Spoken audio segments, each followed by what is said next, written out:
The sensation of Genesis's hand on my hip bone wasn't part of the protocol. We were in the cool-down phase, the gym empty except for the hum of the HVAC and the sharp bite of magnesium chalk. Her thumb didn't move. It rested there, heavy and deliberate, right on the iliac crest. My heart hammered against my ribs, the panic rising. We were risking the regional competition partnership for a moment of desire. The question hung in the air, unspoken but deafening. Are we going to finish this session or finish this? To understand why that touch felt like a structural failure, you have to understand the architecture of the grind we've lived in. For 6 months, Genesis and I have been a single biomechanical unit. We aren't just gym buddies. We are a competition partnership, engineered for the upcoming regionals. Every morning at 5 a.m., while the city is still gray and asleep, we meet under these harsh industrial lights to build a shared reality defined by rep counts and pain. Today was a brutal masterpiece of volume. Heavy cleans that scraped raw lines up our shins, followed by synchronized burpees over the bar that left our lungs burning with a metallic taste. I am a creature of the city, frantic, high-strung, living in a state of calculated panic. I'm all caffeine and subway schedules, vibrating at a frequency that borders on anxiety. Genesis is the counterweight. She brings a grounded, small-town patience to the platform, a heavy calm she learned from the rural silence she grew up in. She's sunrise and slow rivers. She absorbs my static. Genesis grew up hauling hay and fixing fences, or at least that's what her grip strength suggests. She moves with an economy of motion that makes my frantic energy look wasteful. It's a cliché maybe, but it works. She anchors me. When the bar gets heavy, I look at her, and her solidity makes the weight manageable. That reliance is dangerous, though. It creates a debt of intimacy that we haven't acknowledged until now. We communicate in a language of nods, sharp exhalations, and the slap of plates against rubber. The nonverbal communication we've developed is almost telepathic. I know when she's going to fail a rep before she does. She knows when I need water before I ask. This level of attunement is what makes us great competitors, but it's also what makes us terrible liars. We can't hide from each other. When I fail a lift, she doesn't offer platitudes. She resets the bar. That silence is our contract. It's how we climbed into the top 3 rankings. We are a machine, precise and efficient. We know the stakes. One slip, one emotional fracture, and the sink we've perfected dissolves. We have built a fortress around our focus to protect it. We treat our partnership like a business. We have rules. No complaining, no excuses, and absolutely no blurring of the lines. We are ranked top 3, a position we fought for with blood and callous tears. Every other team in the region is looking for a weakness, a crack in the armor. We decided early on that feelings were a liability. Feelings make you hesitate. Feelings make you miss a lift. So we buried them under the weight of the barbell. We became experts at looking without seeing, at touching without feeling. We perfected the art of being physically close but emotionally distant. But biology is a stubborn thing. It doesn't care about rankings or regional qualifiers. It only cares about proximity and pheromones. But the physical toll of today stripped the insulation off the wires. My quads were trembling, lactic acid pooling like lead. We moved through the final reps with desperate synchronization, breath hitching in unison. It wasn't just moving weight. It was surviving the intensity we created. Every time our eyes met across the rig, the air tightened. Today, that visibility felt like a threat. The air was thick with everything we weren't saying. As the timer buzzed, the adrenaline didn't dump. It thickened. We dropped the weights, the clang echoing, and stood there, chests heaving. Usually, we high-five and retreat. But today, the space between us wasn't distance. It was a magnetic field. I watched sweat drip from her chin and felt a dangerous pull. You spend hours studying a partner's body. Mechanics, leverage, mobility. You memorize the way they move. Somewhere in the exhaustion, the line between analyzing form and admiring the person blurs. I told myself it was endorphins. But as we moved toward the stretching mats, the silence wasn't the comfortable quiet of teammates. It was the heavy, loaded silence of two people waiting for the other to blink.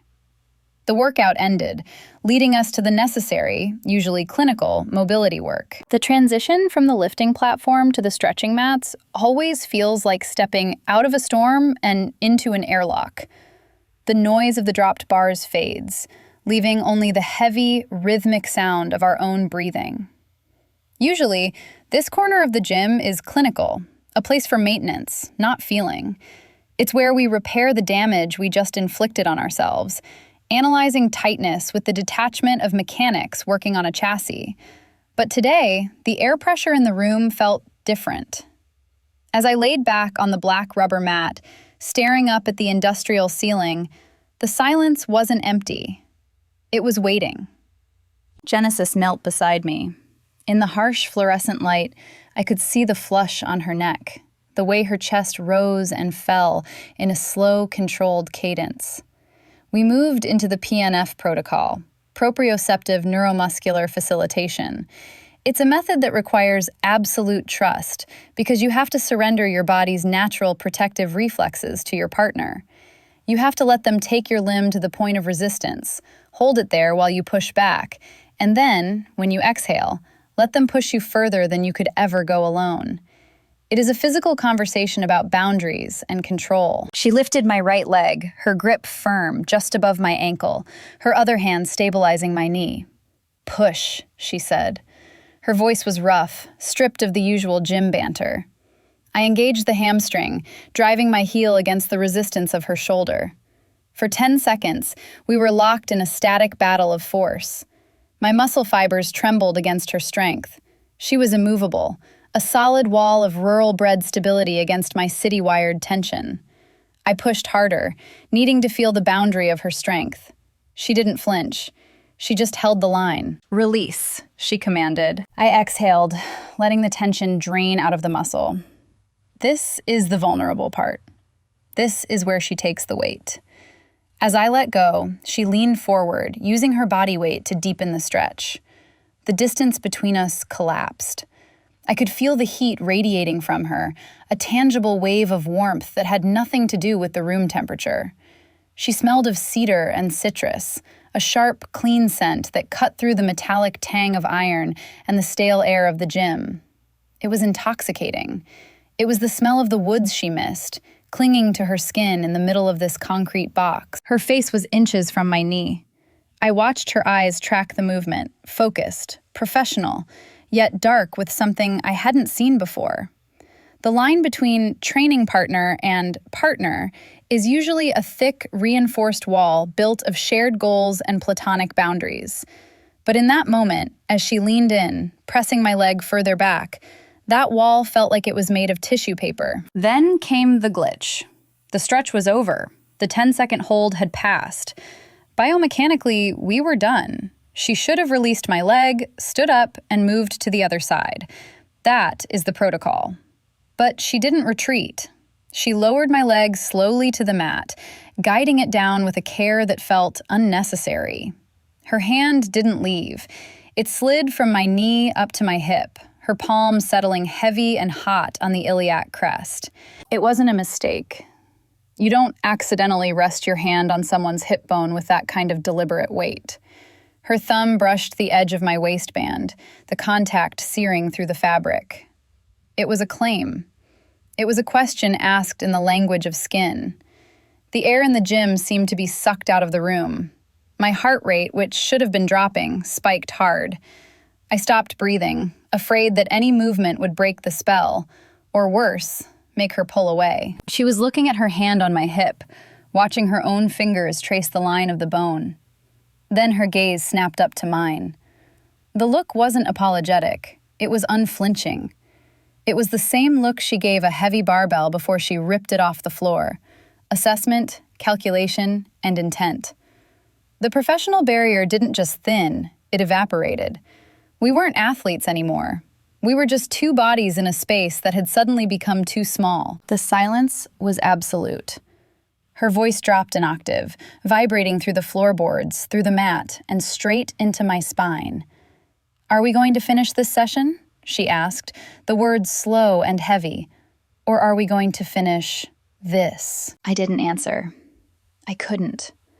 The question hung suspended in the air between us, heavy and radioactive, threatening to irradiate the carefully constructed ecosystem of our partnership. To answer, "finish this," would be to take a sledgehammer to the foundation of our regional prep. To answer, "finish the session," would be a lie so transparent it would insult us both.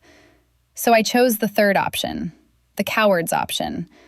I chose flight. "I need to shower," I blurted out. My voice sounded thin, brittle, cracking under the weight of the sudden atmospheric pressure. I pulled my leg back, scrambling away from her touch like it burned. I grabbed my water bottle and towel with fumbling hands, not looking at her, not daring to see if she was smiling or regretful. I turned and walked fast toward the locker room, my sneakers squeaking aggressively on the rubber floor, a chaotic staccato rhythm that betrayed my panic.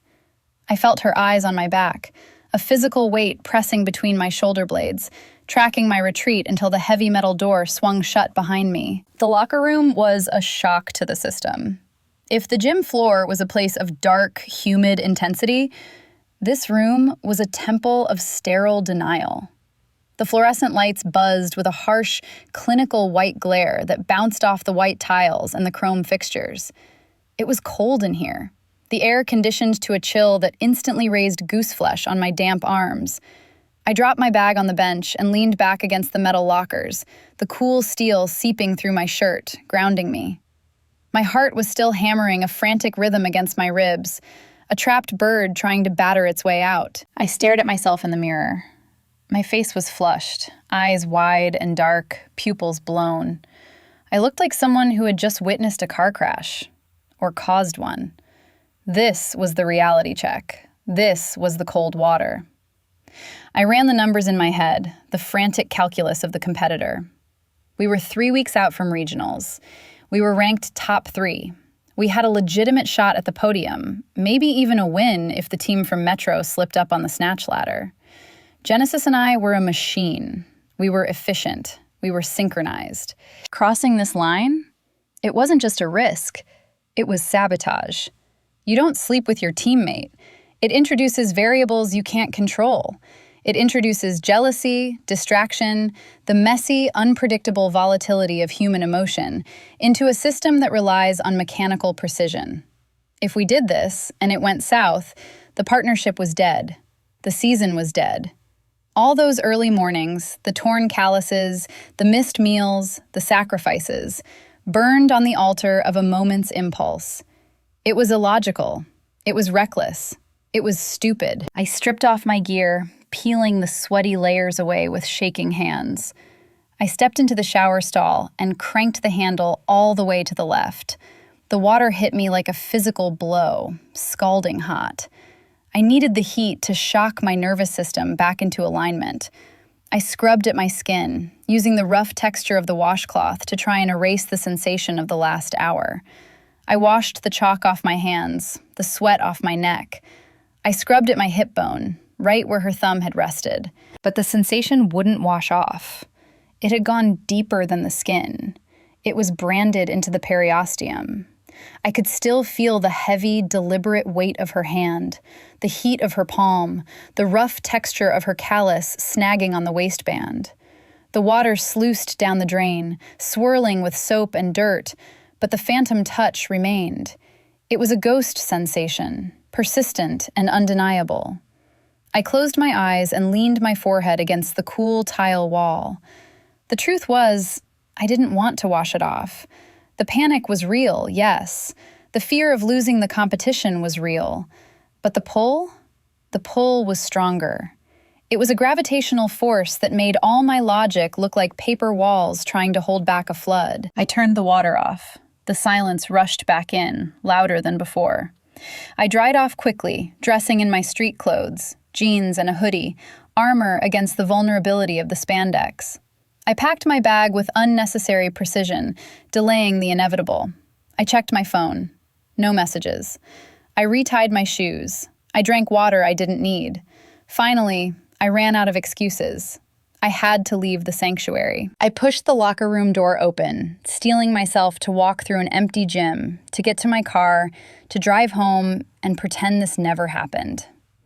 I expected the main floor to be dark, the lights killed, Genesis gone. She wasn't gone. She was leaning against the wall, just outside the locker room door, her gym bag slung casually over one shoulder. She had changed too, into gray sweatpants and a flannel shirt that softened the edges of her formidable frame. She wasn't looking at her phone. She wasn't pacing. She was just waiting. Her patience was a physical thing, a stillness that unnerved me more than any aggression could have. She looked up as the door clicked shut. She didn't smile. She didn't ask if I was okay.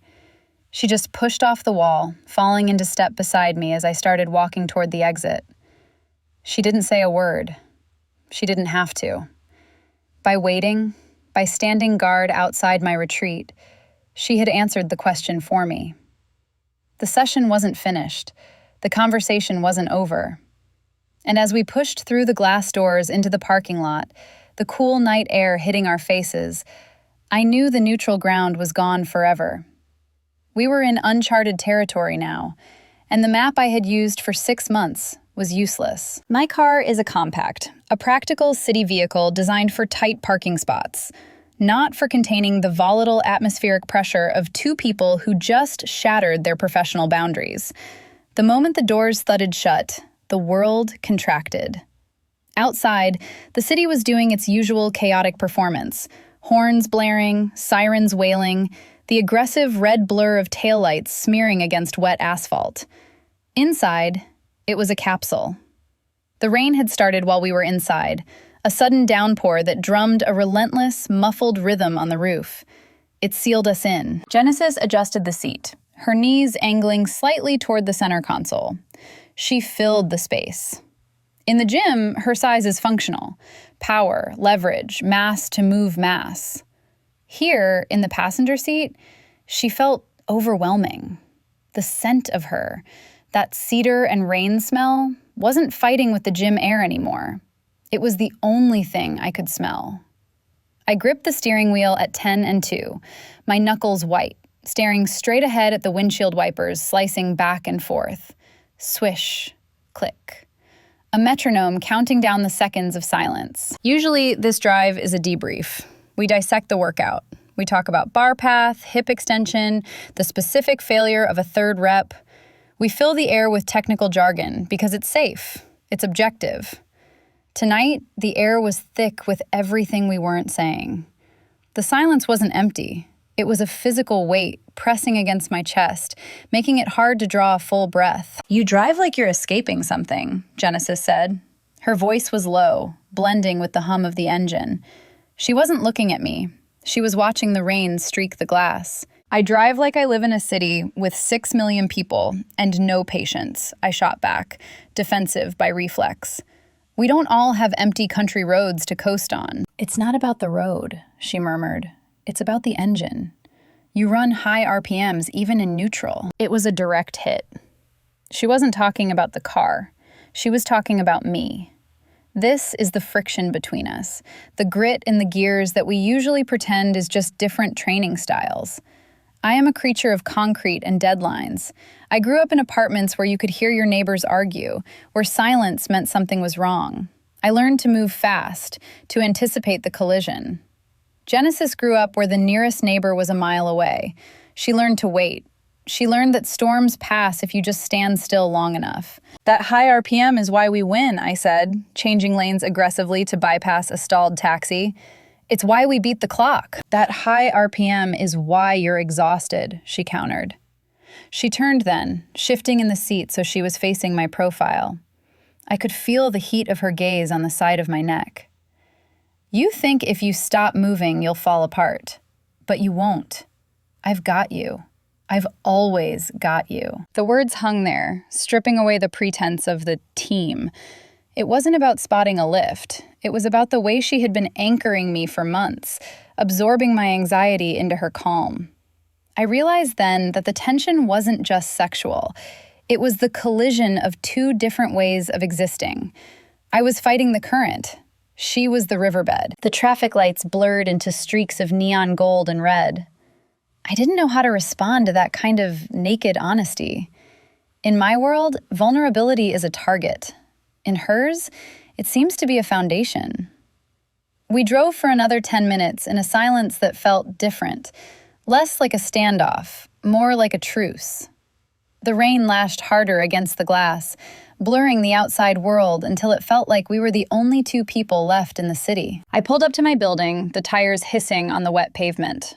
I killed the engine. The sudden absence of vibration made the sound of the rain louder. We sat there for a beat, neither of us moving to open the door. The dashboard lights cast a soft, artificial glow on her hands resting in her lap. Those same hands that had held my hip, that had held the bar, that held me together. "I have food," I said, the offer clumsy and mundane. "Recovery macros, chicken, rice." "I'm hungry," she said simply. "It's not a date," I lied, kneading the shield of the label one last time. "It's refueling." Genesis smiled then, a slow, knowing curve of her lips that terrified me. "Okay," she said. "Let's go refuel." My key turned in the lock with a heavy, expensive thud, a sound that usually signals the end of the performance. I pushed the door open and stepped aside to let her in. My apartment is not just a place where I sleep. It is a curated extension of my mind. The walls are a stark gallery white, unblemished by personal photos or clutter. The furniture is low, Italian, and severe, sharp angles and chrome legs that demand posture rather than relaxation. It is a space designed for one person. It is a manifesto of control. And then there was Genesis. She stepped across the threshold, and the visual dissonance was immediate. In the gym, surrounded by iron plates and rubber flooring, she looks natural, a part of the ecosystem. Here, in this temple of minimalism, she was a chaotic element. Her gray sweatpants, her battered gym bag, the sheer organic vitality of her presence felt like a splash of vibrant paint thrown onto a blank canvas. She stood in the entryway, dripping rainwater onto the mat, looking around with a mixture of curiosity and amusement. She didn't look intimidated by the sterility. She looked like she was trying to figure out where the humans lived. "You can put your bag anywhere," I said, though anywhere was a lie. There was no place for a gym bag in this room that didn't disrupt the feng shui. She set it down carefully near the wall, a jarring spot of dark fabric against the pale floor. We moved into the kitchen, a narrow galley of quartz and stainless steel, designed for efficiency, not collaboration. Usually, I prep my meals alone, a solitary ritual of weighing scales and Tupperware. Having her in this space felt like a violation of protocol, yet our bodies remembered the rhythm of the gym. We fell into a strange domestic synchronization. I pulled the chicken from the fridge. She found the cutting board without asking. I reached for the rice. She had already started the water. It was the same nonverbal communication we used on the lifting platform, translated into the dialect of cooking. But in the gym, we have space, a 6-foot radius of safety. Here, the kitchen forced us into a proximity that was electric. Every time we moved, the air compressed between us. I reached for the paprika, and my arm brushed against hers. It wasn't a collision. It was a graze, a feather-like contact that sent a shockwave straight up my tricep. The heat of her skin was different here, away from the sweat and effort. It was a steady, radiating warmth that made the air conditioning feel irrelevant. "You organize your spices by frequency of use?" she asked, her voice teasing as she tilted a jar of turmeric. She was leaning against the counter, filling the space I usually occupied alone. "Efficiency," I muttered, chopping vegetables with unnecessary force.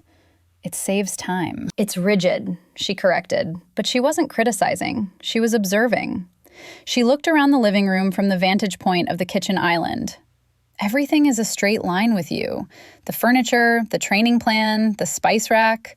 No curves, no room for error." "Errors get you injured," I said, scraping the peppers into the pan.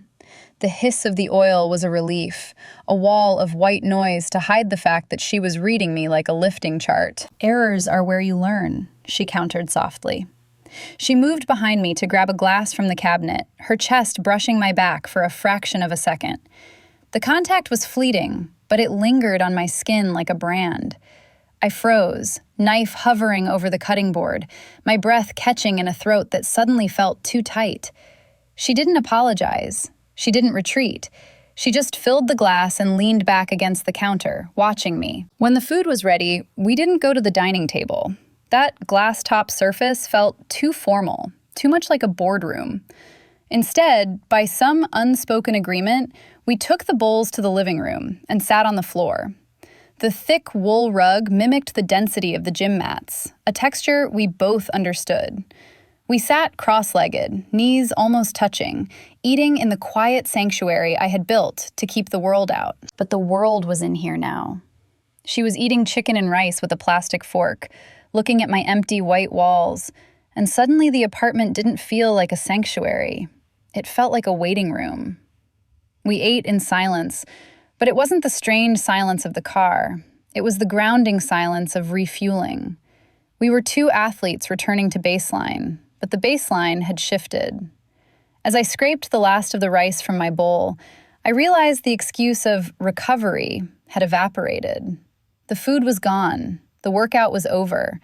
We were just two people sitting on a rug, and the distance between us was closing fast. The empty bowls sat on the floor between us like territorial markers, plastic remnants of a meal that was supposed to be purely functional. The silence that settled over the room was heavy, charged with the same static electricity that had sparked in the gym, but here, without the clatter of weights to diffuse it, the tension was suffocating. I sat with my back rigid, posture perfect, a defense mechanism I couldn't turn off. The Italian wool of the rug was scratchy under my hands, a tactile anchor I gripped to keep from fidgeting. I needed to de-escalate. I needed to pull us back from the cliff edge we were dangling over and return us to the safe, sterile ground of athletics. "We need to look at the transition on the snatch ladder," I said, my voice sounding too loud, too brisk in the quiet apartment. I stared at the blank white wall as if a whiteboard were projected there. "The Metro team is fast on the cycle time. If we don't tighten up the release at the top, we're going to lose seconds that we can't afford to give up." It was a shield. I was throwing up walls of technical jargon, hiding behind the biomechanics because the biology was terrifying me. I waited for her to agree, to nod, to offer a correction on my hip drive, to be my teammate. Genesis didn't speak. She shifted her weight, the fabric of her sweatpants whispering against the rug. She picked up her water glass, swirling the liquid slowly, watching the vortex with a focus that unnerved me. Then she set it down with a deliberate click. "Stop," she said. It wasn't a command, it was a plea. "I'm just saying, the efficiency on the third round is... We aren't talking about the cleans, are we?" She cut me off, her voice dropping that octave again, vibrating through the floorboards. She turned her head, locking eyes with me. The playful curiosity she'd had in the kitchen was gone, replaced by a raw, exposed intensity. "You're doing the thing where you turn everything into a math problem so you don't have to feel it. But we're not on the platform now. There's no timer." My mouth snapped shut. The shield fractured. She had dismantled my defense with a single sentence, stripping away the professional veneer I used to keep the world at arm's length. I looked at her, really looked at her, and saw the fatigue etched around her eyes. Not physical exhaustion, but the strain of holding something heavy for a very long time. "I've been terrified," she admitted, the confession quiet but impacting the room like a dropped barbell. She leaned back on her hands, exposing her throat, a gesture of trust that made my chest ache. "For 6 months, I've been terrified that if I let you see me, really see me, you'd realize that I'm not just spotting you. I'm not just checking your depth." "You're the best partner I've ever had," I deflected, my heart hammering. "I'm not talking about the partnership," she said, shaking her head slowly. "I'm talking about the fact that I've been holding back. Every time we sync up, every time we move the bar together, I have to stop myself from reaching out. I have to force myself to keep it professional because I know how much this competition means to you. I know you need the control." The realization hit me with the force of a physical blow. I replayed the last 6 months in my head, the lingering eye contact across the rig, the way she stood just a little too close during the briefings, the intuitive way she knew my body's limits before I did. I had called it sync. I had called it team chemistry. I had framed it as the ultimate athletic discipline. But it wasn't discipline. It was courtship. We hadn't just been training. We had been dancing around a fire, terrified to acknowledge the heat. "You think it's just the work," she continued, her gaze drifting to the window where the rain was still blurring the city lights. "But where I'm from, you don't separate the heart from the hands. You don't build something strong with someone you don't care about. You call it efficiency. I call it loyalty. I call it love." The word hung there, unadorned and terrifying. She didn't say she loved me, but she put the concept on the table, right next to the empty recovery meal. She was telling me that for her, the physical connection we shared wasn't a means to a trophy. It was the point. I thought if we crossed the line, the structure would collapse, I whispered, the confession dragged out of me. I thought we'd lose the edge. "Maybe the edge isn't what you think it is," she countered. She shifted again, moving her hand on the rug. It was a small movement, just an inch, but it closed the distance between us significantly. "Maybe we've been lifting with the brakes on." The air between us thickened, charged with the potential energy of a heavy lift waiting to be pulled. The conversation had stripped us bare, leaving us with no more strategies, no more protocols. There was just the rug, the rain, and the terrifying, magnetic truth that we were done pretending. I looked at her hand resting on the wool rug. It was a map of our season, a topography of effort I knew as well as my own. There was the torn callus on her palm from the high-volume pull-up cycle in February, now healed into a tough ridge of skin. There was the faint white line of a scar across her knuckle from a failed clean 3 months ago, a day I had iced her hand while she cursed the barbell. I knew the history of that hand because I had been the witness to every injury that shaped it. It wasn't just a hand. It was the instrument that had spotted me, saved me, and anchored me. I reached out. My own hand, usually so steady under a heavy load, had a tremor in it, a microscopic vibration of intent that I couldn't suppress. I traced the line of that scar with my fingertip. It wasn't a medical assessment or a check for mobility. It was an acknowledgement. I was reading the braille of our shared suffering. Genesis stopped breathing. I saw the hitch in her chest, the sudden, absolute stillness of a predator waiting for the signal to strike. She didn't pull away. She didn't flinch. She turned her hand over, palm up, inviting the contact. It was an offering. It was a surrender of the control she prized just as much as I did. But I didn't stop at her hand. I needed to answer the question she had asked on the mats back in the gym. I needed to close the loop she had opened when she touched me. I shifted my weight, moving into her personal space, invading the radius I had guarded so fiercely for 6 months. My hand slid up her arm, over the soft flannel of her shirt, feeling the heat radiating through the fabric. I found the solid warmth of her side, my fingers digging slightly into the muscle of her oblique. And then, with a deliberation that terrified me, I let my hand rest on her hip. It was the same spot, the iliac crest, the anchor point. I felt the sharp intake of her breath, the way her muscles seized tight under my palm. I let my thumb brush the waistband of her sweatpants, replicating her earlier gesture with perfect, agonizing fidelity. The tables had turned. I wasn't the passive recipient of the touch anymore. I was the architect of the tension. I was telling her that I wasn't running. I was telling her that the glitch in the gym wasn't a mistake. It was a preview. "Finish this," I whispered. It wasn't a question. It was a command. The distance between us vanished. Genesis didn't hesitate. She moved with the explosive power she saves for a 1-rep max. Her hand tangled in the hair at the nape of my neck, pulling me in, and our mouths collided.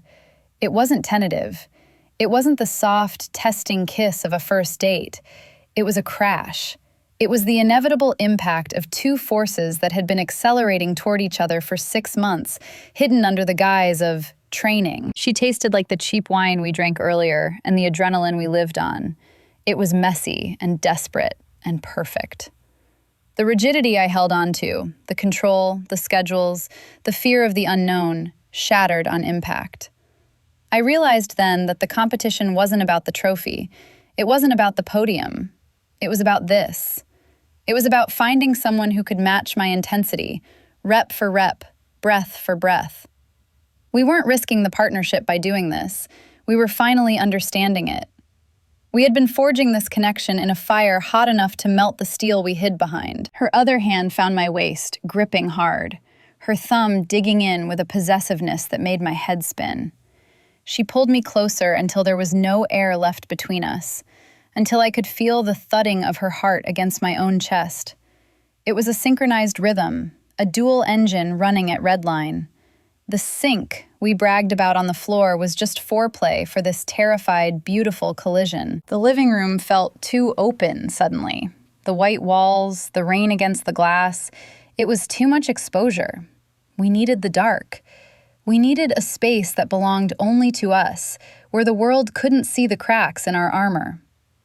I broke the kiss, gasping for air, my forehead resting against hers. Her eyes were blown wide, dark and wrecked. "Bedroom," I managed to choke out. "Lead the way," she growled, her voice rougher than I'd ever heard it. We scrambled up, tangled together, stumbling slightly as we moved down the hallway. It wasn't graceful. It was urgent. We were leaving the training partners label on the living room rug, abandoned with the empty bowls. Crossing the threshold into my bedroom felt like crossing a finish line, but we weren't stopping. The door clicked shut, sealing us in the dark, and finally, the only thing that mattered was the gravity pulling us down. The room was dark, but it wasn't empty. The darkness here had a texture, heavy and velvet, wrapping around us the moment the door clicked shut. We didn't turn on the lights. We didn't need to. We had spent 6 months memorizing each other's biomechanics under the harsh glare of industrial halogens. Now, in the shadows, our hands knew exactly where to go. We moved toward the bed, a low platform that suddenly felt like the only solid ground in a city that was dissolving into rain. The removal of clothes wasn't a seductive striptease. It was an urgent shedding of armor.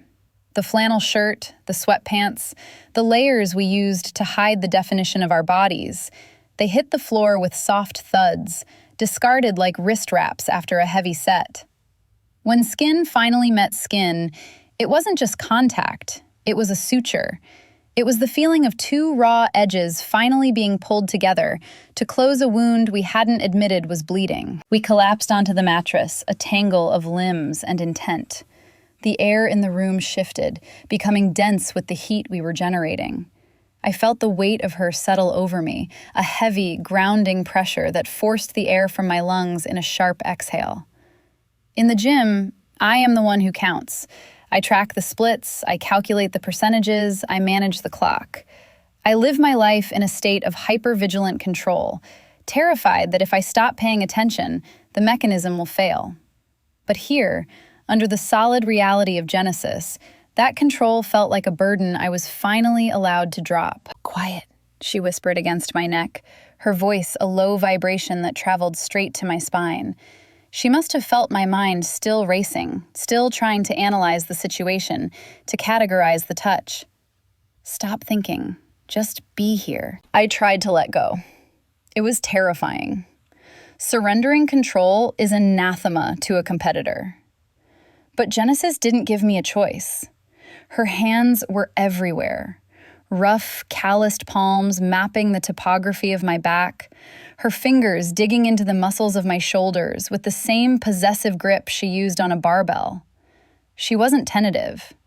She moved with the confident, deliberate pacing of someone who knows exactly how much load the system can take. We fit together with a terrifying precision. It was an alignment that went beyond anatomy. It felt like a biomechanical correction, a snapping into place of a joint that had been subluxated for months. The friction of her skin against mine was electric, a continuous spark that short-circuited my anxiety. I ran my hands down the length of her spine, feeling the familiar ridge of muscle, the power coiled there. I knew this back. I had watched it bear the weight of twice her body mass. But feeling it now, yielding and shifting under my touch, was a revelation. The rhythm we found wasn't frantic. It was the deep, heavy rhythm of a long pull. Our breathing synced up, a shared inhalation and exhalation that mirrored the cadence we used on the platform. In the silence of the apartment, the sound of our breath was loud, a ragged metronome marking time in a world that had stopped moving. I realized, with a jolt of clarity that almost made me laugh, that we were still training. We were still pushing against resistance, still seeking that point of failure where the body gives up and the spirit takes over. Genesis, I breathed, the name tasting like a prayer and a confession. I've got you, she answered, her forehead pressing against mine, her eyes locked on me in the dark. Let go. And I did. I let go of the competition. I let go of the fear of the regionals. I let go of the carefully curated persona of the city athlete who never breaks a sweat she didn't plan for. I let the wave take me. The sensation was overwhelming, a fusion of the physical exhaustion from the morning's cleans and the acute, sharp pleasure of the moment. It was the feeling of finishing the session, of emptying the tank completely, of leaving absolutely everything on the floor. The climax wasn't just physical, it was structural. It felt like the breaking of a dam. The tension that had been building between us for half a year, the glances, the near touches, the jealousies, the silence, it all rushed out in a torrent that left me shaking. I clung to her, my anchor, as the room spun. She held me through the tremors, her own breath hitching, her body shuddering in a shared release that felt like a mutual PR. Afterward, the silence that returned to the room wasn't heavy anymore. It was soft. It was the quiet of a gym after the lights go out, when the work is done and the echo of the iron has finally faded. The storm outside the window had become a distant hum, irrelevant and small. We lay there, limbs entangled, the suture holding fast. I listened to her heart slowing down against my chest, its rhythm steady and strong, and knew that whatever protocols we had broken, we had built something far more durable in their place. The morning sun hit the white walls of my bedroom like a harsh interrogation lamp, exposing everything: the tangled sheets, the discarded clothes, the truth. I woke with a gasp, my internal alarm screaming that the schedule was broken, that the routine had been murdered in the night. For a split second, the memory of the darkness felt like a fever dream, a dangerous hallucination brought on by too much volume and too little sleep. Then I felt the soreness. It wasn't just the familiar, dull ache of the cleans in my hamstrings. It was a deeper, unfamiliar tenderness in my skin, a bruising on my hip where her hand had gripped me. I turned over, panic rising in my throat like bile. If the other side of the bed was empty, if she had slipped out in the gray dawn to escape the reality of what we'd done, the partnership was dead. We would be finished before the regionals even started. She wasn't gone. Genesis was sitting on the edge of the bed, her back to me, pulling on a fresh t-shirt.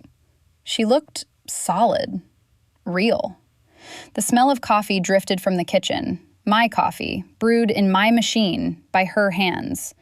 She turned as I shifted, the mattress dipping under her weight, and I braced myself for the regret. I braced myself for the clumsy, "we need to talk" speech. "We're late," she said. No preamble, no drama, just a statement of fact delivered with a small, tired smile that reached her eyes. "Drink the coffee. We have squats in 40 minutes. The awkwardness I had scripted in my head never arrived. We moved through the morning routine with a terrifyingly easy domesticity. The shower was quick, a utilitarian scrub rather than the emotional purge of the night before. We didn't talk about the night. We talked about knee sleeves, pre-workout ratios, and the traffic on the bridge. But the silence wasn't heavy anymore. It was companionable. It was the silence of a team that knows the playbook so well they don't need to speak. Walking back into the gym felt like walking onto a stage where everyone knows your lines but you. I expected heads to turn. I expected the air to feel different, for the vibe to be visibly off, distorted by the secret we were carrying. But the gym was just a gym. The HVAC hummed its same low note. The chalk dust floated in the light like suspended snow.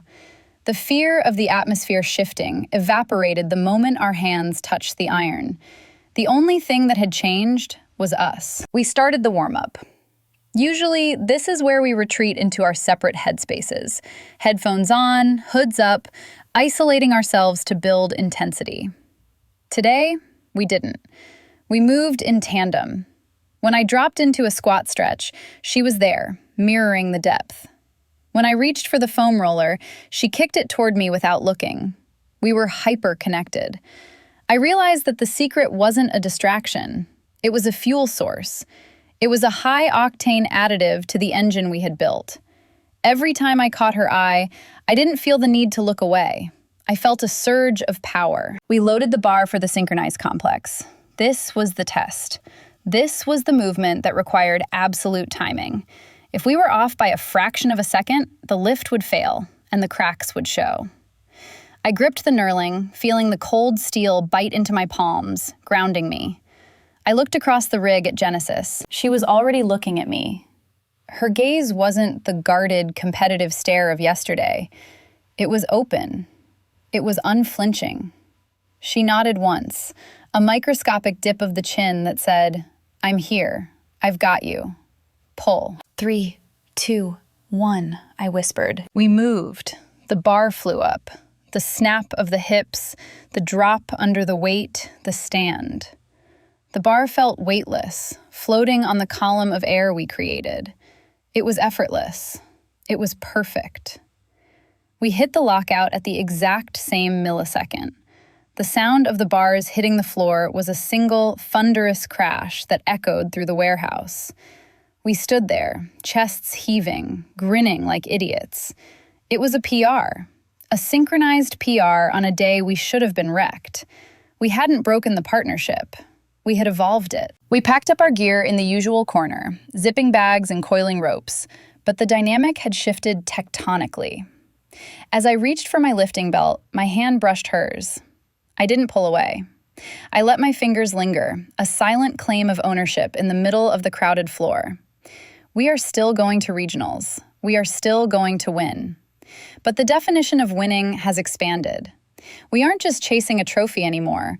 We're chasing the limit of what we can build together. If you've ever found that the best partnerships require breaking the rules, subscribe to Follow the Legacy.